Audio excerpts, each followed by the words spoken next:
In two hands, she holds the fertile lotus and the providential food bowl. She is the gracious mother who gives life. In two more hands, she holds the drum of time and the swift sword of death. She is the ruthless mother who takes away life. From her head rises the linga, the phallus of God.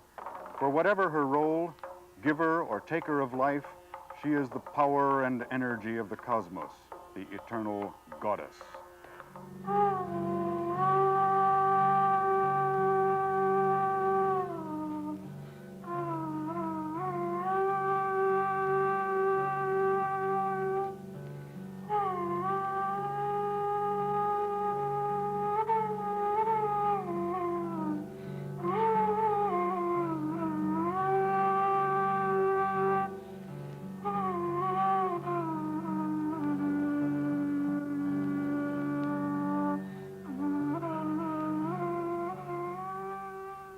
Where should we begin to talk about goddesses in Hinduism? They are everywhere, confined to no single sect, no specific region, no religious experience that is neatly separable from all others. They are pervasive and elusive. One may say with the poet that there are 1,008 goddesses, or devis, as the word is in Sanskrit. Or one may say with the believer that the goddess, Devi, is one, but has 1,008 names.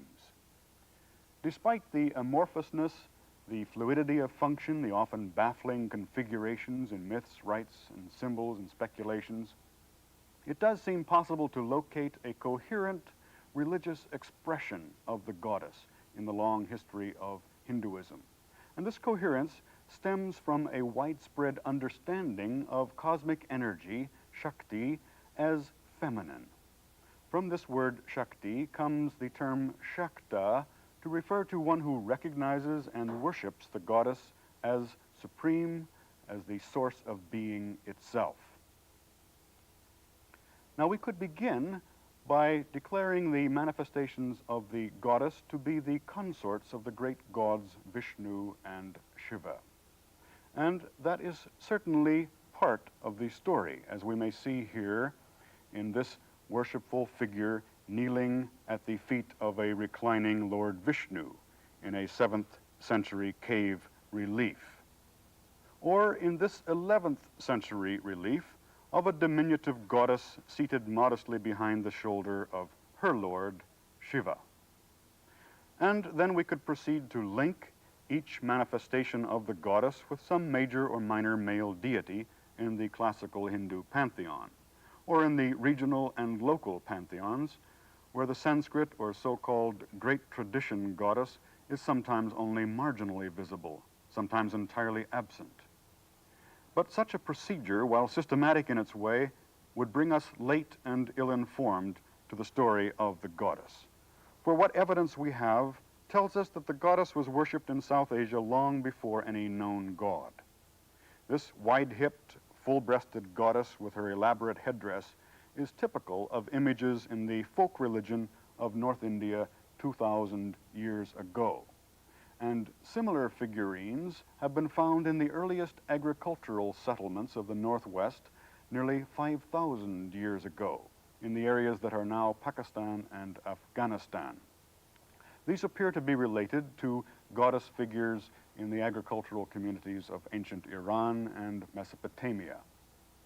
We have no evidence as yet for the archaic hunting and hunting-gathering cultures of the Paleolithic, but it would seem to be the case that a religious response to feminine power is at least as old as the Neolithic. Another prominent motif on pottery and in figurines is that of the humped bull, and found in association with the goddess, one may surmise then preoccupations with myths and rites of fertility. Later in the Indus Valley cities, these goddess figurines continue to be found, and there are also portrayals of the female genitals in circular stones. The Vedic religion, the religion of the Indo-Aryan-speaking invaders of the mid-2nd millennium BC, had only minor roles for goddesses in their divine system, their male-dominated system. Varuna, Indra, the Ashvins, Agni, Soma, these were the principal figures. And the sacred utterance, Brahman, the cosmic power par excellence, is a neuter expression. Among the goddesses that are mentioned in the Rig Veda are Prithvi, the earth, the half of the original sky-earth unity, Ushas, the beautiful dawn, and Sarasvati, the mystical river. There is one hymn in the Rig Veda, the Devi Sukta, which mentions the goddess as the underlying power of the cosmic levels and the energizing nature of the gods themselves. And the word Shakti does occur in the Rig Veda, but the term does not occur theistically until the late Upanishadic speculation. The classical Hindu goddesses emerge really from the epics and the Puranas, but significantly, all during the millennium of Brahmanical Vedic domination, there is the cult of feminine power existing in the folk religions.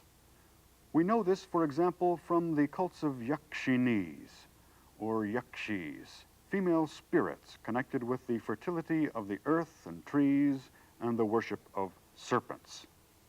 Their cults were influential not only upon Hinduism, but also upon Jainism and Buddhism, as we see in this voluptuous Yakshini on the gate of a Buddhist stupa, her body as lithe as the youthful tree, her arms entwined in its branches, her foot raised to nudge the tree into splendid fruitfulness. All of the skills of the Indian sculptor were aroused in the happy task of portraying these lush, nude figures. The sculptor with his chisel, like the poet with his verse, proclaims this world to be teeming with ripe goddesses, and he articulates the female body as treeness, sinuous, willowy, bursting with fertile juices, bearing full, round, fruit-like breasts. The stamp of archaic fertility spirits survives in the iconography of later goddesses. Softness, gentleness, indolence, yet the fullness of vibrant energies. And the ritual connection of trees and women also persists throughout India today, sometimes, as here, in association with serpent motifs, Naga stones.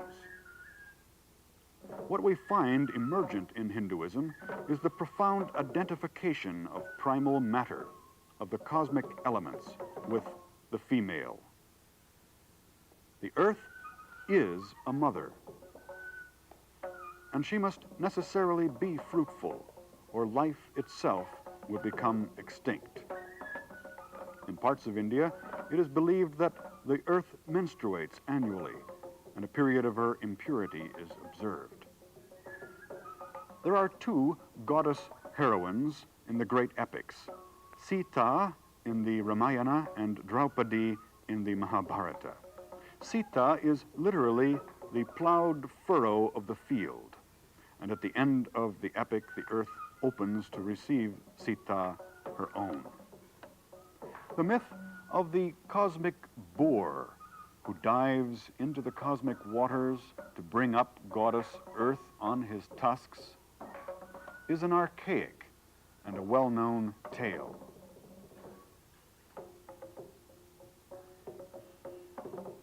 Rivers, too, are goddesses. The Ganga, the Yamuna, the Sarasvati, the Godavari, many others. And among the more popular contemporary goddesses is Sarasvati, goddess of speech and wisdom. Goddess, too, of music and writing and the arts, of all that flows spiritually and sagely. At the time of her festival, students and scholars collect all of their books for her blessing. The myth of the descent of the celestial river Ganga to earth, the Ganges, mother of all waters, is magnificently told on a great rock wall carved at Mahabalipuram in the 7th century. And animation of the scene was provided by water from a great cistern on top of the hill, which released water to ripple down the cleft across the serpent queen that we see here. The Ganga reaches the broad plains of North India from the mountains, the Himalayas, which are also understood to be the home of the goddess.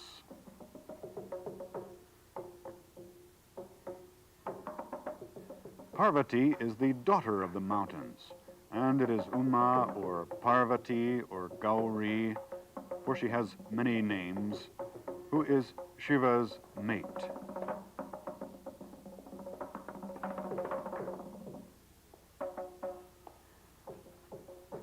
The marriage of Shiva and Parvati is a divine model for human marriages, but their union is no simple matter. Parvati matches the extraordinary tension in Shiva's character between rampant sexuality and continence, that balance between eroticism and chastity that is the regenerative process itself. At the same time, she is the energy of Shiva, the Shakti without which he would be lifeless and bloodless. Here, Parvati is goddess Meenakshi in Tamil Nadu, given to Shiva as bride by his brother Vishnu. In Shaiva temples, Parvati often occupies the west wall, on the other side of the Shiva Linga from the worshipper.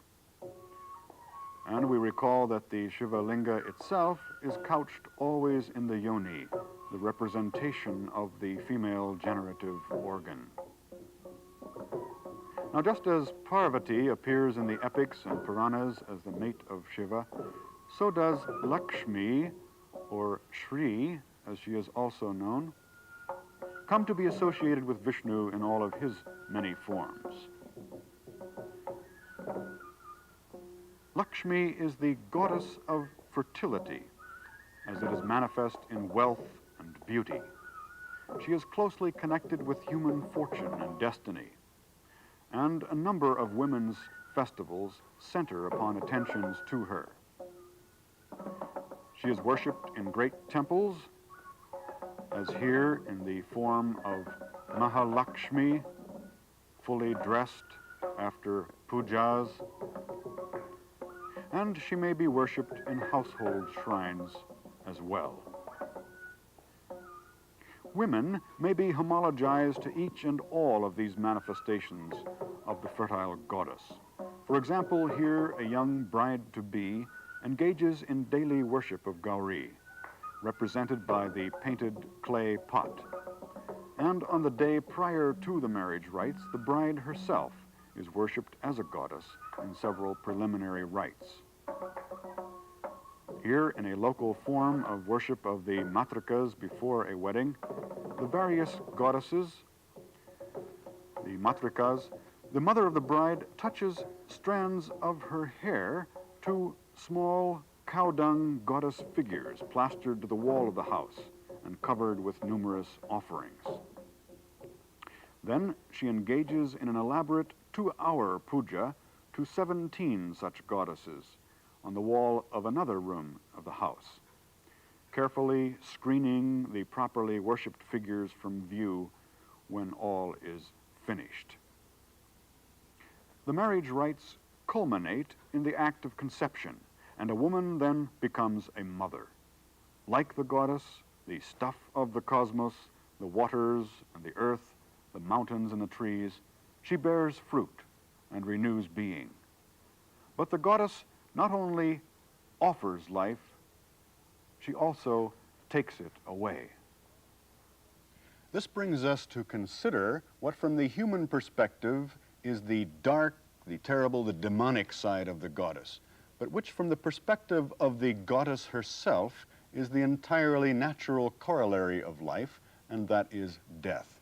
The goddess is primal matter. She is the fundamental stuff of the universe, and therefore she experiences within herself the fundamental rhythms of nature, the life, death, life, regenerative cycle.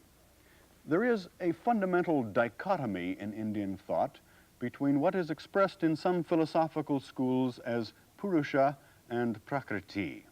Purusha being the passive, pure consciousness, the masculine side of existence, and Prakriti being the active, immanent matter that is feminine. And there is in material nature the imagery of the cosmic dance sometimes employed, that material nature comes as a beautiful dancer to seduce. Her seductive gyrations confuse and fascinate the male soul into taking history as something for real. There is not only beauty and fertility in material nature, but also a persistent strength, a will to live, a determined energy. And it is this persistence which is so striking in the forms of the goddess known as Durga and Kali.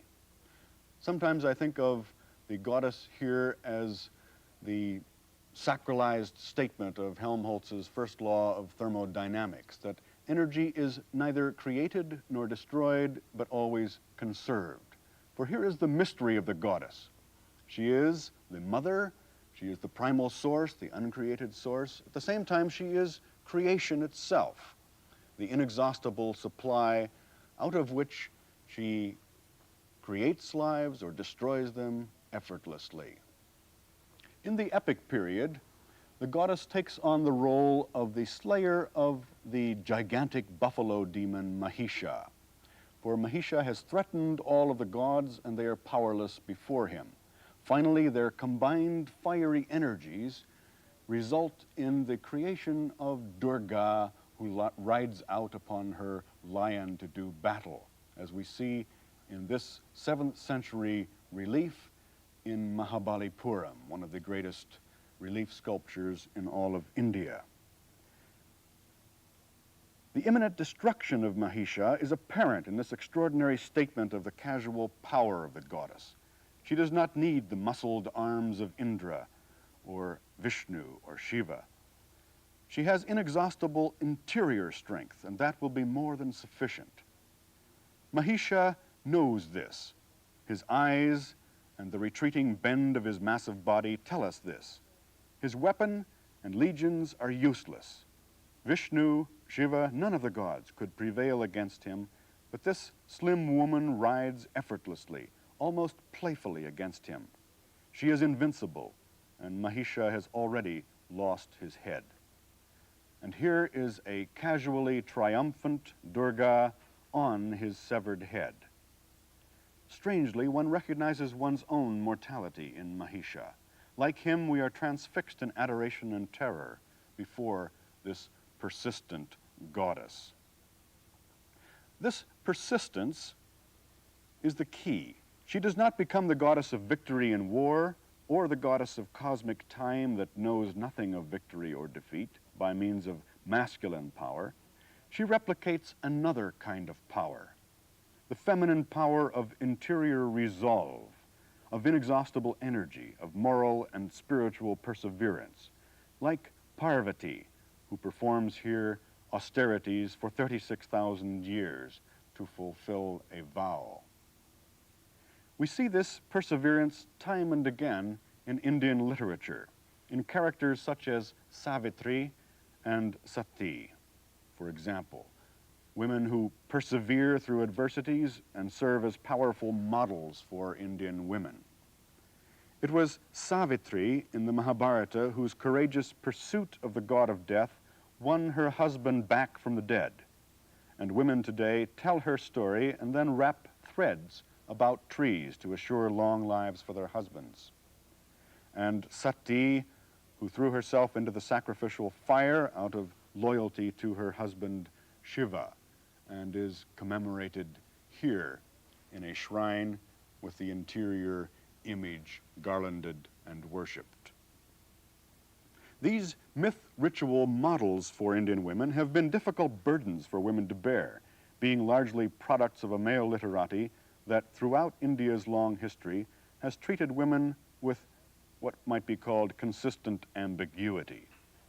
The moment of power in an Indian woman's life is the time of her marriage, a ritual union with her husband that theoretically concludes with the procreation of a new life.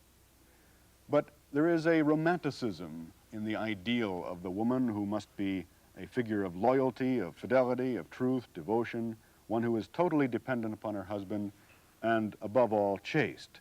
Because the literature, the myths and rites all understand the Indian woman in reality to be a creature of disloyalty, of unbridled sexuality, of irascibility and wrath, one who is impure and always to be watched and one kept under suspicion.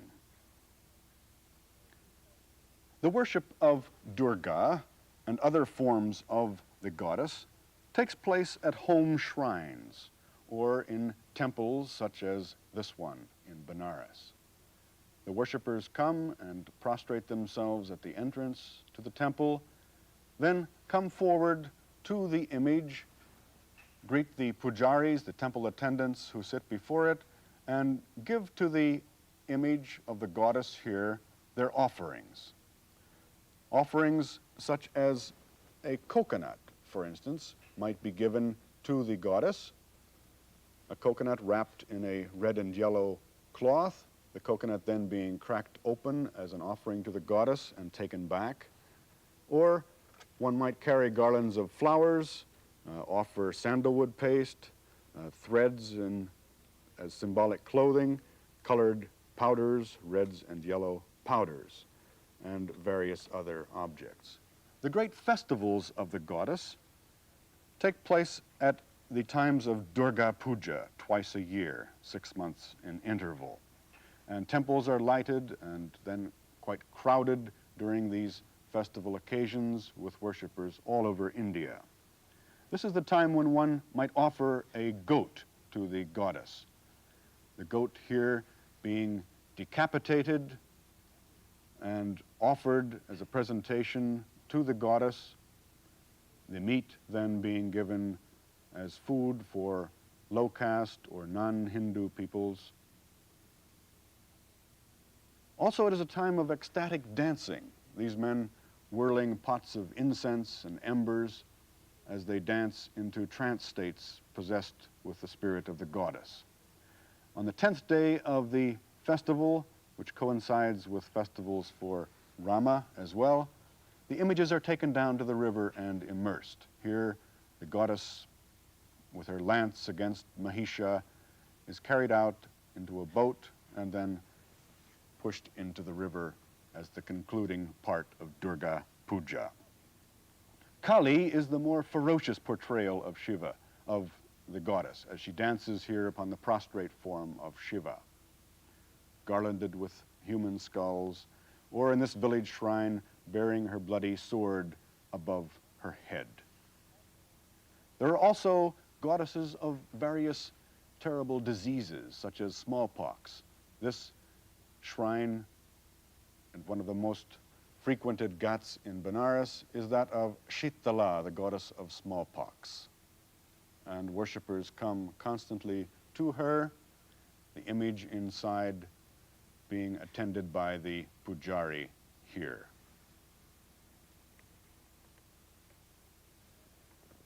There are frequent occasions of goddess possession at major temples or at small shrines such as this one. The image of this local goddess in Maharashtra receives the attention of devotees, including a woman here in a green sari who begins to dance following the rhythms of the drummer. She whirls and gyrates and moans, gradually increasing her tempo until she falls and beats her head upon the pavement. Then she rises, and other women come forth to touch her reverently, and then touch themselves with her power.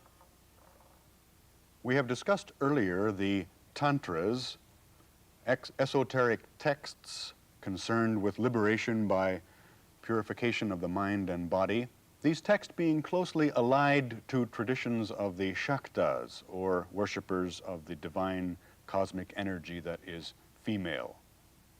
The tantric tradition in Hinduism did much from the 6th century on to assure the supremacy of the goddess. And central to the disciplines of the tantric devotees is the process known as maithuna, or ritual copulation between the devotee and a female partner. This copulation may be performed either symbolically, in meditation, or in actuality. In the rites that I have observed or in which I have participated, it has been the mahant or leader of the community alone who has performed maithuna with a female, the rest remaining at the meditation level. Although I am told that in traditions in the past, this has been much more frequently performed in communal exercises. The girl or woman, whether low caste or high, a virgin or married, must be ritually transformed into the goddess, for she becomes the liberating Shakti, while the male, by her presence, becomes Shiva. Maithuna represents the goal of Tantrism, for it symbolizes the eradication of opposites, of maleness and femaleness, of spirit and matter, in divine androgyny. And we recall that Shiva himself was androgynous.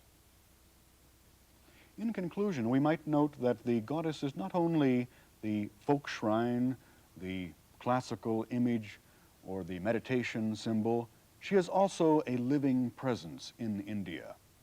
And two examples might be Sarada Devi in the late 19th century and Ananda Mahima, a person who is living today in Benares.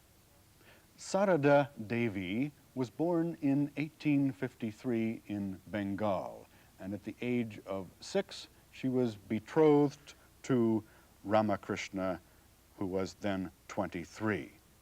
Later, she was recognized as the Holy Mother by members of her famous husband's order.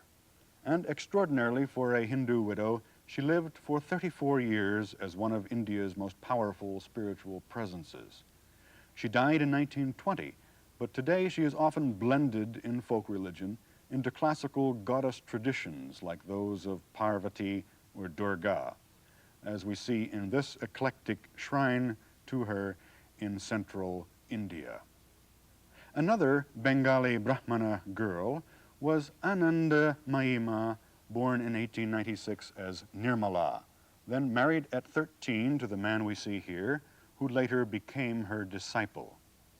As a child, she was beautiful and dreamy-eyed, so often lost in reverie that a secular society like our own might have put her away as unbalanced.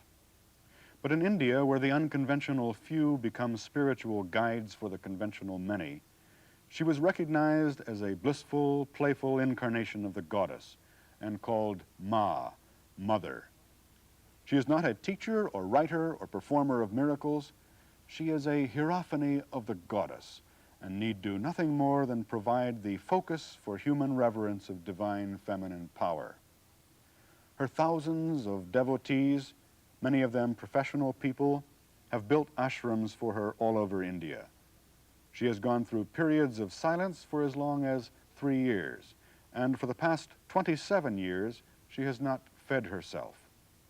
A disciple feeds her daily, for she understands profoundly that she is the creation of her devotees, and she refers to herself simply as this body. In answering a devotee who asked Ananda Mahima who she is, she replied, "What I was before, I am now, and shall be hereafter. I am whatever you may think. I am all the yearnings that have brought about this body of mine. You have all wanted me, and so you have found me. That is all you need to know."